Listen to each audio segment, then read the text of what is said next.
Então nós paramos aí, nós estávamos falando sobre o problema das misturas que aconteceram depois do repatriamento, né? O povo tinham se casado com pessoas de nações vizinhas e existia, me parece que uma mistura ali.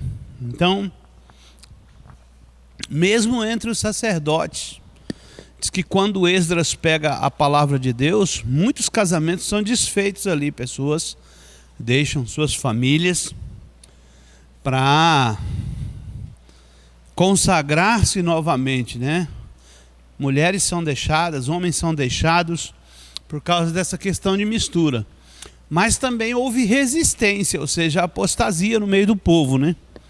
Então, uma das coisas que nós vimos nas últimas aulas é que o povo procurava justificar os atos dele, dizendo que, pessoal, nós não somos todos filhos da mesma família originária na criação do mundo, né? Ou seja, essa resposta é uma resposta dada até hoje, né?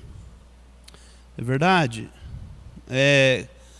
Quando você prega o evangelho a uma pessoa, é difícil ele entender que Deus vai jogar qualquer pessoa no inferno, né? Justamente pelo fato dele não se render a Jesus. Parece que a responsabilidade é de Deus, parece que Deus é o tirano, e como que esse Deus tirano pode jogar o coitado do muçulmano no inferno só porque ele é muçulmano? A mãe da Ana é cheia dessas questões, né? Porque Deus é amor, ela diz, né? E é difícil entender isso, né? Mas quando nós olhamos historicamente, nós vemos que houve esse afastamento. O povo abandonou a aliança. Nós deixamos. E os nossos filhos nasceram debaixo dessa apostasia, debaixo dessa influência que distancia de Deus. Existe um perigo, né? Em muitas vezes nós não apresentarmos Deus para os nossos filhos, não apresentarmos Jesus ou o Salvador para os nossos filhos, eles criarem essas pessoas com essas filosofias de paz e amor, né? E Deus não veio trazer essa questão, ele disse que não veio trazer paz, e sim guerra. E ele veio muitas vezes trazer divisão ou separação dentro da família.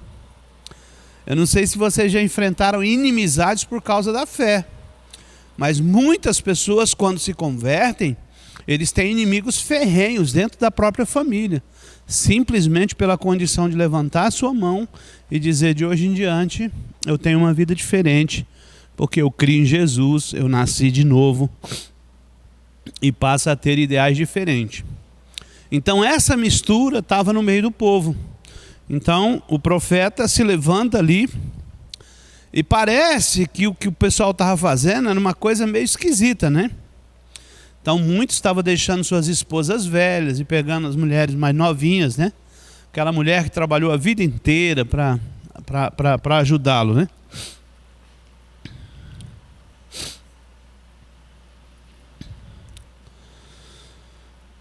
Então aqui o profeta Malaquias, ele vai dizer que nada será tolerado, né? Qualquer um, pode ser sacerdote, príncipe, profeta, todos pagarão o justo preço por sua infidelidade. O Senhor extirparás das tendas de Jacó o homem que fizer isso, o que vela e o que responde, e o que oferece dons ao Senhor. Judá perguntava por que Deus estava agindo assim. Eles cobriam o altar de lágrima, mas esse choro procedia de um coração endurecido e hipócrita. Então, às vezes, o culto parece uma coisa linda, né? E se nós tivéssemos diagnóstico muitas vezes, às vezes o Senhor olha para nós e Ele tem vontade de vomitar por causa do nosso culto. Ele é um culto mentiroso, onde nós muitas vezes o servimos por causa das benesses, por causa das bênçãos, e não por uma retribuição verdadeira e genuína de quem Ele é.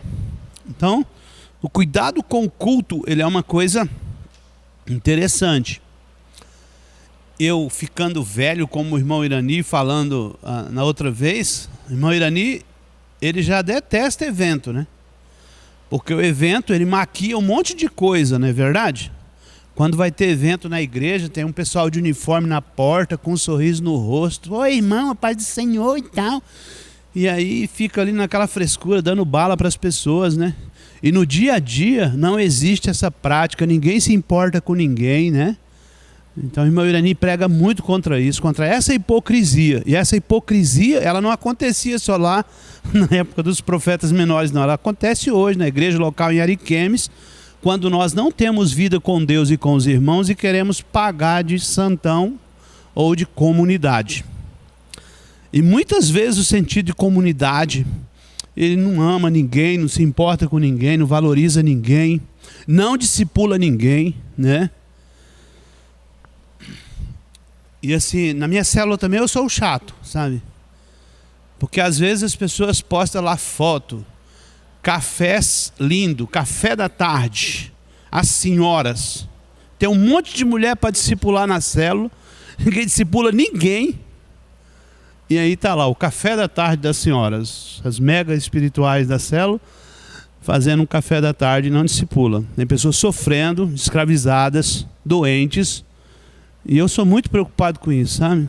Por que a pessoa não deslancha? Por que ela não tem unção na palavra? Ontem eu fui numa reunião de célula que, cara, chega lá a moça gaguejando, de forma litúrgica, lendo a lição, sabe? Sem habilidade de Deus, sem uma escola teológica que a preparasse para ministrar a palavra com ênfase, com poder, com unção, sabe? Eu fiquei tão abatido ontem no início, assim, sabe? Falei, Deus está no processo. Mas existe uma escola boa, não existe, irmão? Uma escola de pregadores que ensina oratória, que ensina dialética, hermenêutica bíblica, onde nós temos interpretação da Bíblia de forma sistemática. Não existe razão. E também fico feliz, né? Teve uma reunião de célula terça-feira lá com a Yasmin e as meninas lá no Colégio Dinâmico, onde uma menina da Assembleia de Deus deu um show lá. Não foi, Yasmin? É um show, Ana Júlia, sabe? Eu falo, cara, existe um remanescente bom de pessoas com autoridade na palavra, com unção e com poder, né? Essa liturgia não é verdadeira. Existem pessoas com unção na palavra. E sempre fui um motivador, sempre andei atrás dos passos de pessoas que ministram a palavra com habilidade. Isso faz a total diferença no meio do povo de Deus. Não é verdade?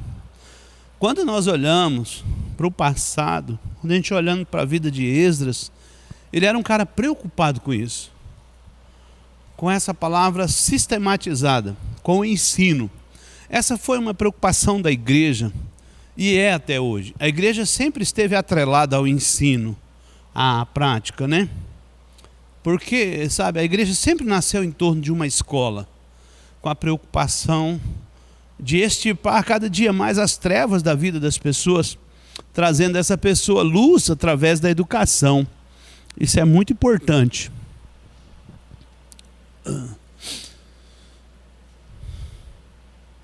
Vamos lá.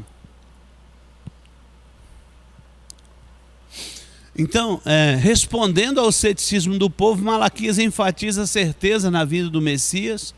Antes, porém, o Messias chegasse e ele enviaria um mensageiro que prepararia o caminho. Essa profecia é cumprida em João Batista. Aparece um cara esquisito, comendo uma dieta esquisita, com uma palavra de unção e poder, que trazia juízo sobre a vida das pessoas, né? Então ele surge do deserto, diz que comia gafanhotos e mel silvestre, com uma roupa de pele de carneiro, e ele dizia, ei, o rei chegou, preparai o caminho dele, né? E ele não é como esses reis que existem aí, não.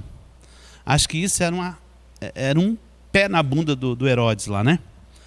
Acho que os reis da época ficaram pé da vida, né? O cara diz, ei, tá chegando um rei novo aí, e esse rei julga retamente, né? Ele não é igual aos que tem por aí, não, né?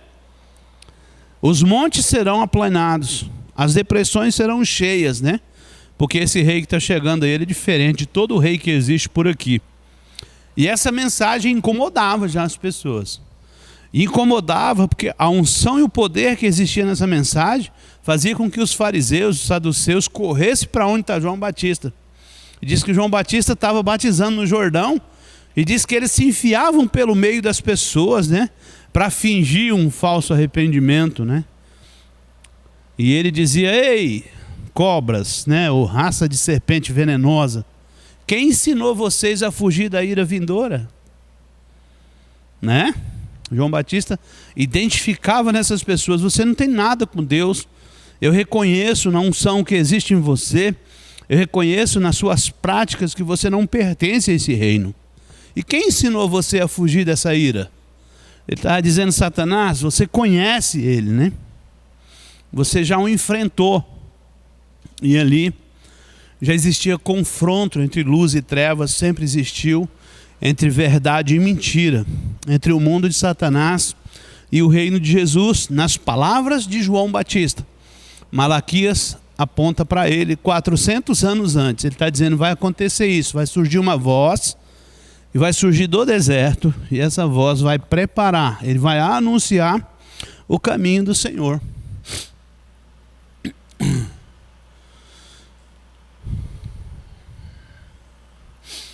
Então, Malaquias compara essas palavras com a maneira que o Messias fará para purificar Israel. Começando com os levitas, ele purificará e julgará Israel e tirará todos os ímpios do meio do povo. E chegar-me-ei a vós para juízo, e serei uma testemunha veloz contra os feiticeiros e contra os adúlteros, e contra os que juram falsamente, e contra os que defraudam o jornaleiro, e pervertem o direito da viúva, e do órfão e do estrangeiro, e não me temem, diz o Senhor dos Exércitos. Que é uma palavra muito dura para eles, né? Aqui é interessante também que os judeus haviam se curado da idolatria, né? Havia se voltado para o Senhor após esse cativeiro, mas eles tinham deixado muitas coisas, né? E tinham aqui negligenciado a casa de Deus. Então todo mundo investiu nas suas propriedades, nos seus bens, nos seus investimentos, e deixou de lado a casa de Deus. Eles deixaram de trazer os dízimos à casa do Senhor, não estava preocupado com a casa de Deus. O nacionalismo havia acabado, o amor à pátria, né?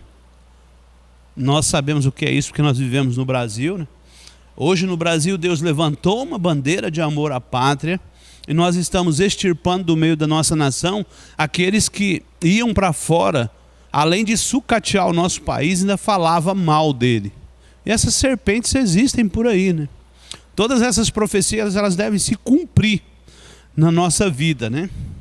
Deus estava querendo restaurar. Eu quero que haja mantimento na minha casa, né? Vocês se tornaram farto de bens, né? Investiram em si mesmos, não se importam com a casa de Deus. E a gente vê muitas vezes que as pessoas vêm para o Senhor abençoa essas pessoas, o tornam prósperos, e essas pessoas não influenciam em nada, não contribuem em nada.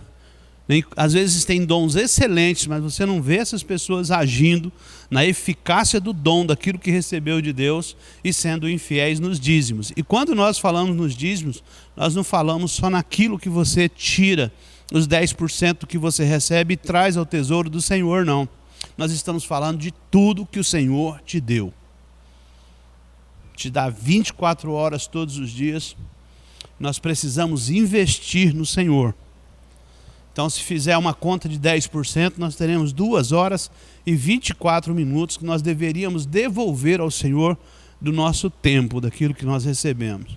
Além dos dons que você recebeu, seja como profissional liberal, seja como pregador, seja como uma pessoa que ora incessantemente pelo outro, mas nós devemos devolver isso, porque tudo vem de Deus.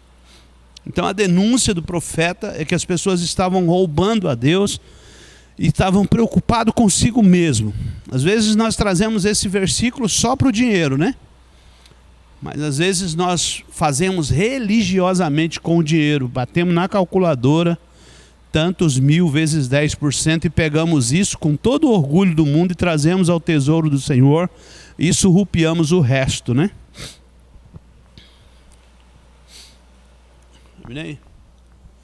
Beleza. Revisão. Se não quiser gravar, tá? Você que sabe. Irmãos, essa é a ordem que está exposta na Bíblia, esses livros. Esse é o pequeno Velho Testamento. Você quer gravar ou não? Beleza. Então, Oséias, Joel, Amós, Obadias, Jonas, Miqueias, Naum, Abacuque, Sofonias, Ageu, Zacarias e Malaquias. Esses três aqui são os que profetizam depois do exílio, né? Ageu, Zacarias e Malaquias são as vozes que brotam depois do exílio, né?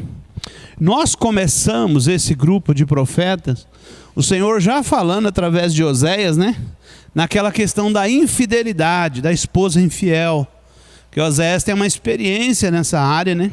Onde ele contrai uma mulher de prostituição e tem filhos com ela. E um versículo que tem lá que da promessa de restauração do Senhor para essa mulher prostituta é: desposar-te-ei comigo em fidelidade. Olha, por mais que você voltasse para sua prostituição, eu vou desposar-te, eu vou conquistar você e você vai deitar-se comigo, você vai coabitar comigo em fidelidade, você será minha. E é isso que Oséias faz, junta as suas riquezas, suas economias, quebra o cofrinho, né? Vai lá no leilão e compra de volta a prostituta, a meretriz que volta ao vinho. E essa meretriz somos nós, né? Joel é o profeta que fala sobre um juízo que veio. Deus queria chamar a atenção do comerciante infiel, né? Então diz que essa praga de gafanhotos, ela destrói tudo, né? Primeiro vem o gafanhoto e depois uma seca. Imagina o que ficou, né? E aí o Senhor, ele pegou de frente todo mundo ali. O beberrão não tinha uma cachaça, não tinha um vinho para beber, porque a videira não produzia, né, por causa da seca e do gafanhoto. Então o Senhor está dizendo: volta-se para mim. O profeta Amós, que é o boiadeiro, né, e o colhedor de sicômoros, e ele diz: não sou profeta nem filho de profeta, né, mas é levantado por Deus, um cara que vem da roça e profetiza contra os pecados da elite, né, da corrupção generalizada que existe em Israel. Há muitos profetas desse, é aberta toda a janela da corrupção, né? Eu vejo como uma voz profética no Brasil Silas Malafaia, né? É um homem que Deus deu um poder de voz. É o cara que se assenta na tribuna da Câmara, ninguém tem poder contra a palavra que Deus deu para ele, né? Porque ele lida com a verdade. Agora mesmo nesse caso de corrupção aí com os pastores, ele diz: quebra o sigilo desses caras, esses pastores vagabundos, né? Nós não vamos pagar pelo crime de alguns, né? Quer dizer, pune eles, corta na nossa carne, diz: pastores são corruptos, né? Porque tem um monte inserido no meio dessa coisa. Ele falou: não vamos jogar todo mundo fora por causa desses 3 vagabundos não, né? Quebra o sigilo dele, bancário, telefônico, né? Pune eles, quer dizer, bota na cadeia. Ele está dizendo isso com autoridade, porque as contas deles foram reviradas, né? Meteram ele naquele rolo do processo lá da CPI, né? Depois aquele Renan Calheiros, aquele endemoniado lá, veio falar que retiramos do texto o nome do pastor Silas Malafaia, né? Quer dizer, iam arrumar problema, né? Iam arrumar problema com a justiça porque colocaram o nome dele, né? Mas ele é um nome temido, e não temido porque é Silas Malafaia, não. Temido por causa de quem está atrás dele. Eu nunca gostei muito dele, do estilo meio grosseiro, mas é a voz. Interessante que numa das sessões plenárias, porque eu acompanhava a CPI, o filho do Bolsonaro falando assim: ó, já que vocês estão procurando quem influencia diretamente o presidente, chama o Malafaia, né, para a CPI. Mas eles não queriam o Malafaia, porque o Malafaia tem um poder sobrenatural atrás da sua fala. E o Malafaia denunciaria, ele colocaria fogo naquele circo. Então esses homens eram escolhidos mais ou menos desse jeito, eram homens com palavra. Sentiam o que Deus sente, viviam o que Deus vive, né? E as mesmas dores que Deus sentia, eles sentiam. Depois nós vemos Obadias se levanta E o Salmo 137 traz um resumo do juízo contra Edom. Eu queria que você, quando eu falei revisão, a minha prova está aqui, tá? Toda a minha prova eu estou falando dela. Edom são os descendentes de Esaú. Eles são chamados de vermelho, por quê? Por causa da cor da terra, do terreno arenoso, que fazia parte daquela região do Monte Sinai. E vermelho também porque o estado de Esaú era o cara ruivo, né? De pelos avermelhados. Essa série que tem aí traz ele como essa pessoa ruiva, né? E diz que a lentilha, aqueles feijõezinhos que eram feitos, o guisado que ele compra o direito, que ele se vende pelo direito de primogenitura, diz que aquele feijão também dava um caldo muito vermelho, né? Por isso ele é chamado de vermelho, Edom. Então os edomitas habitavam essas cordilheiras lá, e eles eram os caras que colocavam armadilhas contra o próprio povo dele, né? Quando passavam as pessoas para pelejar contra Israel, contra a Babilônia, ou Israel contra Jerusalém, eles montavam armadilhas para o próprio povo de Deus. Covardes, né? Eles eram da família, estavam próximos ali. Se não eram amigos, pelo menos não colocassem trincheiras contra os seus irmãos, né? E o Senhor fica irritado com isso e diz: olha, Edom, se você for habitar nas estrelas, eu vou derrubar você daí. Já imaginou Deus falar isso para uma pessoa? Pode se esconder. Onde você se esconder, eu vou te tirar daí. Ainda que você habite as estrelas do céu, eu vou te derrubar. Se você for nas profundezas, eu te acharei.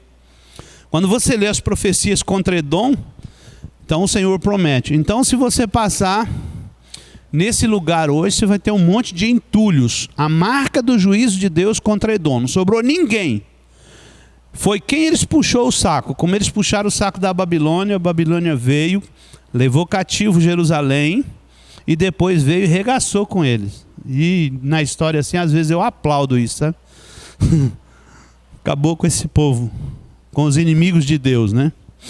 Depois nós vimos Jonas, né? E o Jonas traz essa marca da misericórdia de Deus.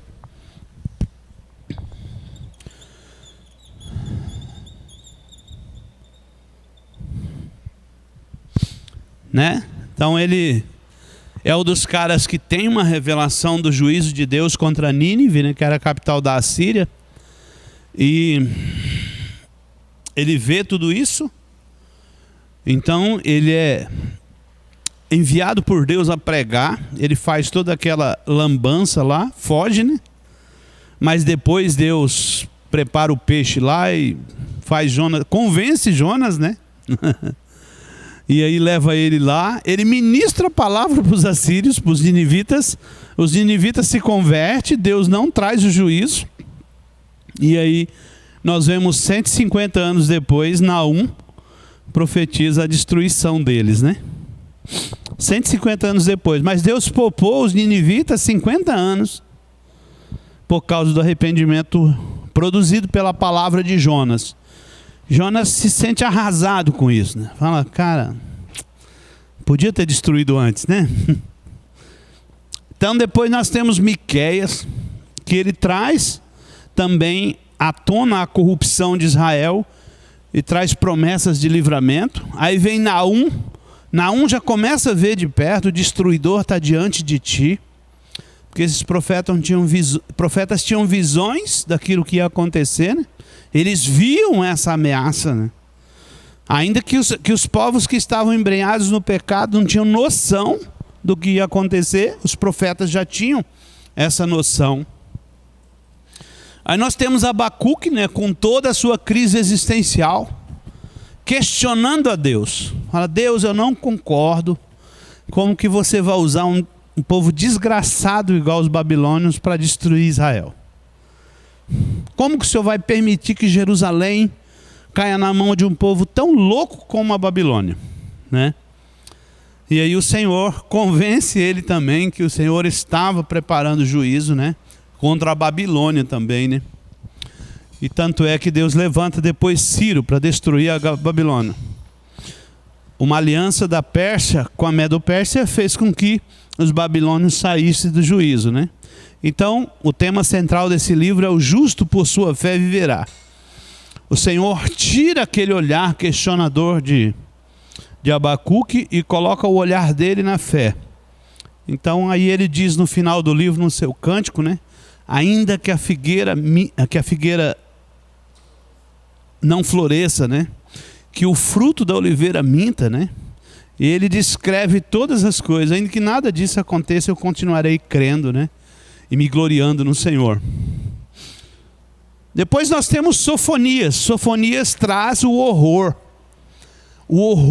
da destruição de Jerusalém. É o último profeta antes do exílio, né? Ele vê o Nabucodonosor chegando às portas de Jerusalém, a cidade santa, a cidade dos justos, e ele fica aterrorizado com isso. Por isso o tema do livro de Sofonias é o terrível dia do Senhor. E aí nós temos um período de paradeiro, 70 anos. Ficou na terra ali os pobres, os velhos, né? Parou praticamente, né? Ficou como um montão de monturo. E todos os líderes, os empresários, né? Os trabalhadores, os artesãos, aqueles que movimentavam Jerusalém foram levados cativos, né? Toda a liderança, o rei, o sacerdócio, foram todos levados para Jerusalém. E aí, depois desse paradeiro, nós temos Ageu. Ageu é o profeta que surge junto com Zorobabel. Zorobabel é o primeiro governador que é eleito depois do exílio, né? E ele vem com a proposta de reconstruir o templo. Eles sabiam da importância do templo, dos rituais sagrados, né? Não é verdade? Isso tem que manter vivo. Eu lembro na pandemia que nós éramos em 137 células. Adivinha quantas fecharam durante a pandemia suas portas? Não reuniram.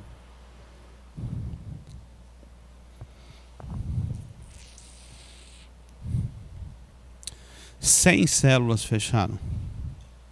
Só 37 ficaram funcionando.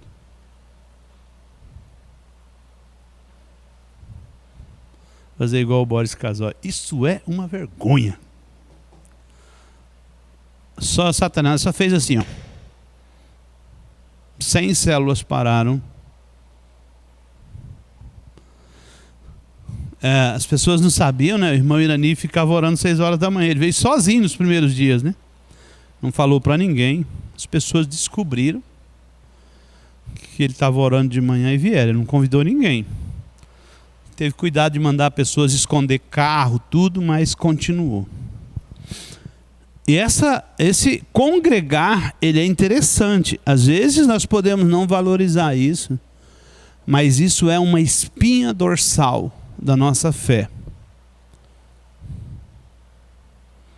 Se nós não tivermos esse lugar para termos comunhão, nós estamos mortos. Está surgindo uma novidade aí na internet, né? E parece que o irmão André Valadão fez a primeira reunião, né, virtual dele, né? A igreja virtual. Hã? É. Então, cada um de nós vai criar um bonequinho, né? E vai para o culto. O bonequinho vai para o culto. E lá o bonequinho pode ir lá na frente, se render ao Senhor.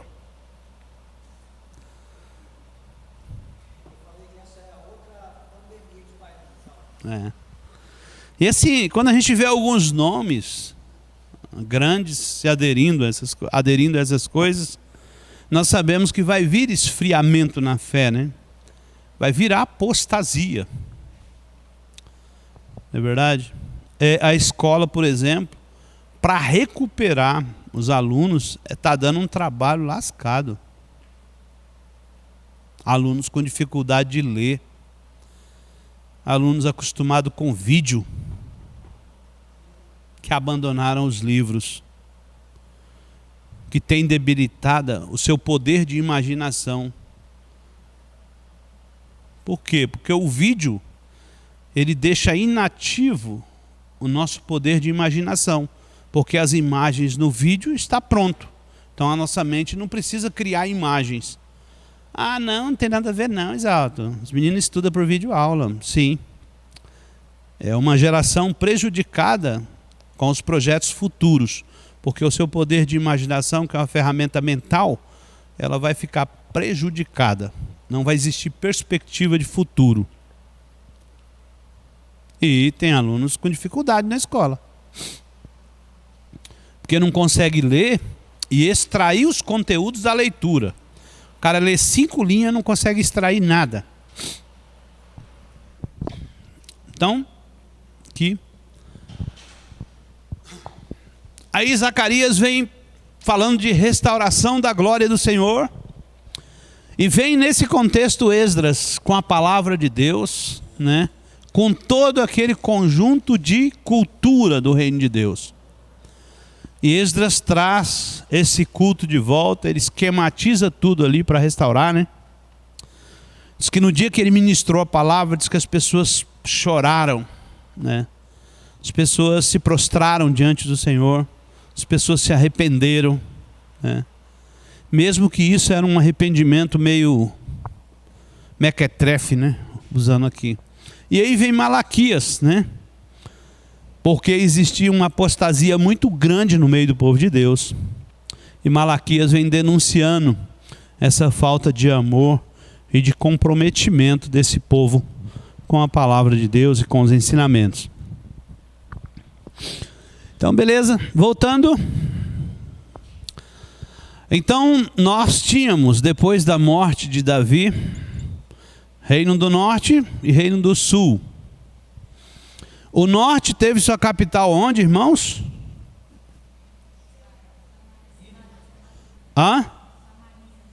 Samaria. O sul teve sua capital onde? Jerusalém.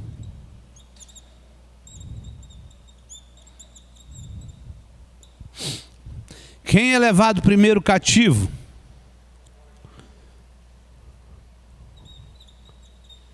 Foi levado por quem?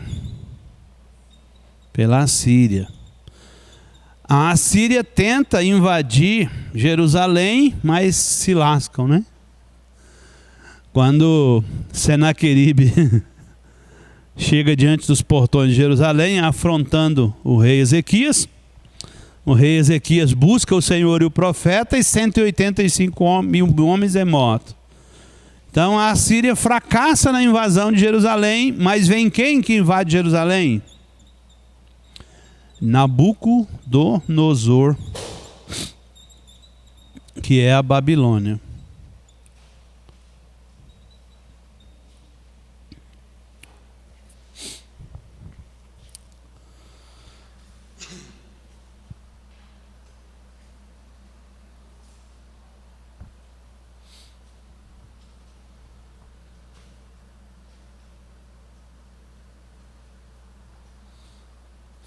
Então, esse reino do norte, essas 10 tribos, eles praticamente desapareceram do mapa, né?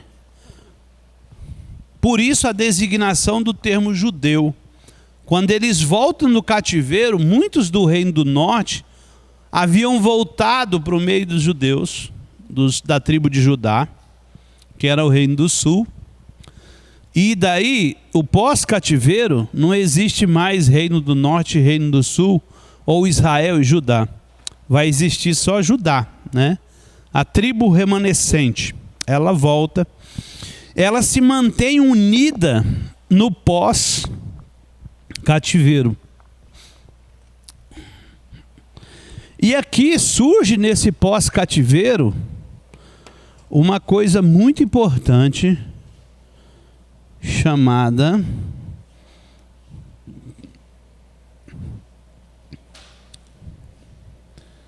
eu busquei não achei outra fonte. Então, provavelmente, as sinagogas surgiram no tempo do exílio. Uns dizem 380 depois de Cristo, outros dizem 70 anos antes de Cristo. Mas a fonte mais completa diz assim que quando eles foram levados para a Babilônia cativos, eles não tinham o templo e não tinham os instrumentos para o seu culto, né? Os utensílios foram levados para a Babilônia, todo o templo foi destruído. E eles tinham uma necessidade de manter viva a sua cultura religiosa. Então eles precisavam se reunir para orar, para cantar, para ter uma vida religiosa, porque isso é importante, né? Eu estou falando da pandemia agora. Então, essas sinagogas surgem nesse contexto. Tanto é que na época de Jesus, tinha aproximadamente 480 sinagogas em Jerusalém.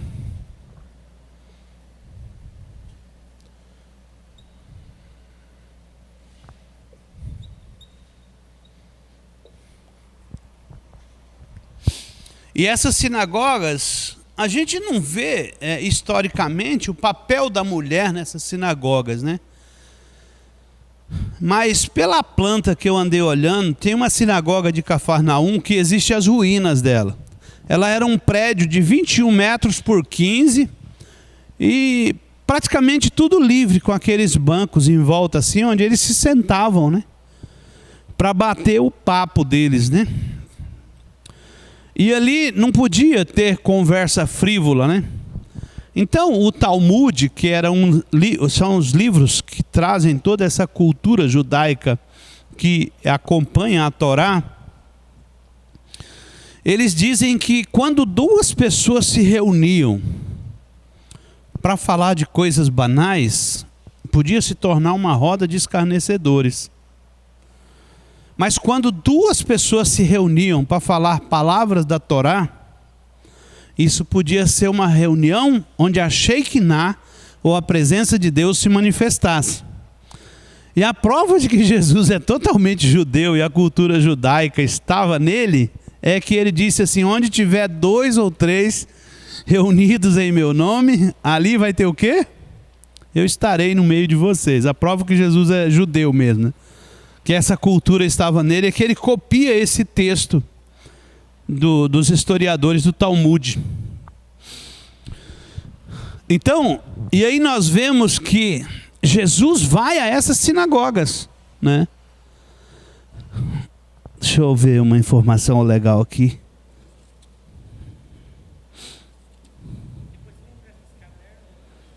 Na hora da prova? Você quer esse caderno na hora da prova? Não pode, fofa. Deixa eu achar aqui.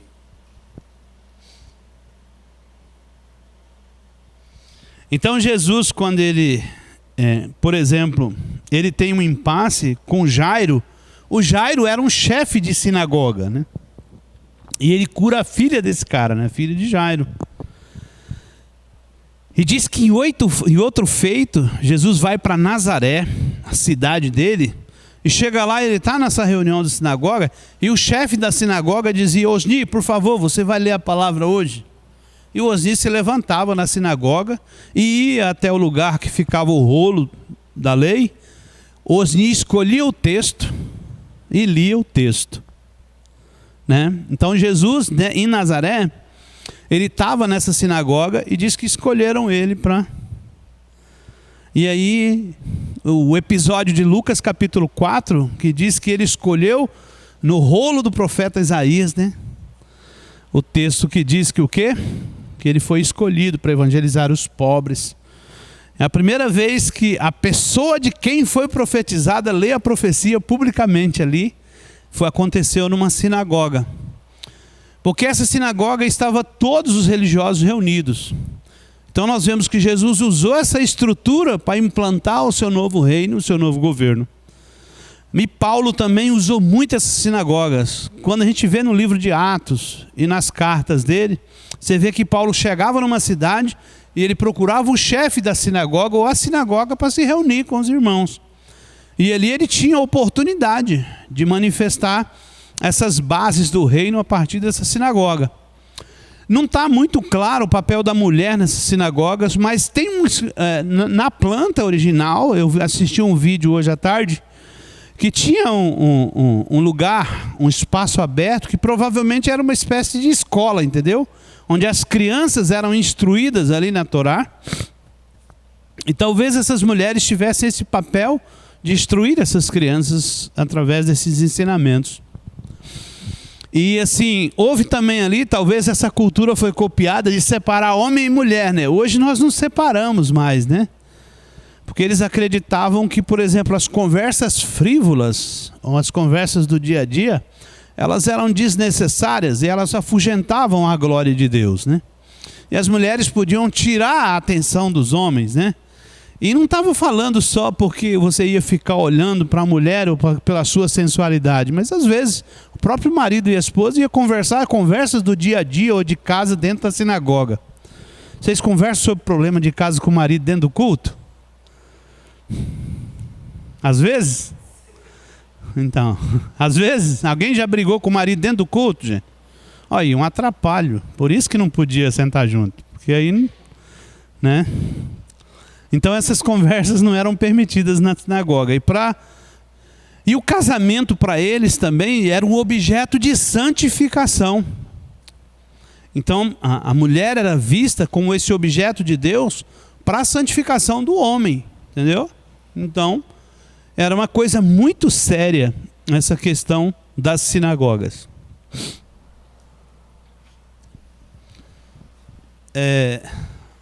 Falta 5 minutos, tá, para a prova. E terminando aqui, eu falei sobre a sinagoga. Algumas características sobre o exílio, é muito importante também a gente falar. O período que eles ficaram na Babilônia, em outras nações, eles tinham um governo deles, um governo próprio. Só que esse governo agora era submisso ao governo do país que eles estavam, no cativeiro. Então pessoas foram levadas para várias nações, né? Foram levados pela Assíria para Nínive, pessoas foram para a Itália, para muitos países da Europa, para a Babilônia, onde foi o maior número, né, de cativos, e lá eles mantiveram vivas as tradições através das sinagogas, e aí essas sinagogas viram moda ali em Jerusalém, porque não tinha o templo, né? Até construir o templo, essas sinagogas nascem na casa, onde tivesse 10 pessoas ali. E diz que se a partir desse texto do Talmud, 2 pessoas conversando, já podia nascer ali uma sinagoga, ou uma célula, como nós temos hoje, do corpo de Cristo. E durante esse exílio, eles não eram proibidos de trabalhar, eles não eram proibidos de comprar, de vender. Então muitos dos judeus prosperaram durante o exílio, né? Adquiriram propriedade, adquiriram bens, porque eles eram inteligentes, né? Eles cresceram muito, né? É uma característica do povo de Deus, a bênção de Deus sobre eles, né? E nós vemos isso no Egito, tanto é que o Egito acaba quando o povo sai de lá, né? Não é verdade? Por causa da presença de Deus. E agora eles reconstroem ali. Então muitos não voltaram para a sua terra. Por quê? Porque preferiam ficar, vender tudo, né? Já tinham se arraigado no lugar em que estavam, e vender tudo, desfazer de tudo para voltar para a terra. Muitos não voltaram, outros se mantiveram empregados, né? Daniel mesmo não voltou mais para sua casa, né? Ficou para sempre. Ele passa como conselheiro de 4 reinos subsequentes e permanece na Babilônia e morre na Babilônia, e as homenagens dele estão na Babilônia, como um grande estadista, né? Homem de Deus, que viveu piamente, né, em terra estrangeira como servo dos babilônios. Então eles podiam trabalhar, podiam ganhar, podiam comercializar, né, e era livre, né? Eu acho 70 anos. 70. O Reino do Norte, ninguém tem muita história, né? Se manteve vivo esses 70 anos aí de Israel, porque eles se mantiveram unidos, né? Ali na fé, na prática religiosa, né? Então esse é o pequeno Velho Testamento, chamado de profetas menores, tá? Então eu espero que vocês façam uma boa prova.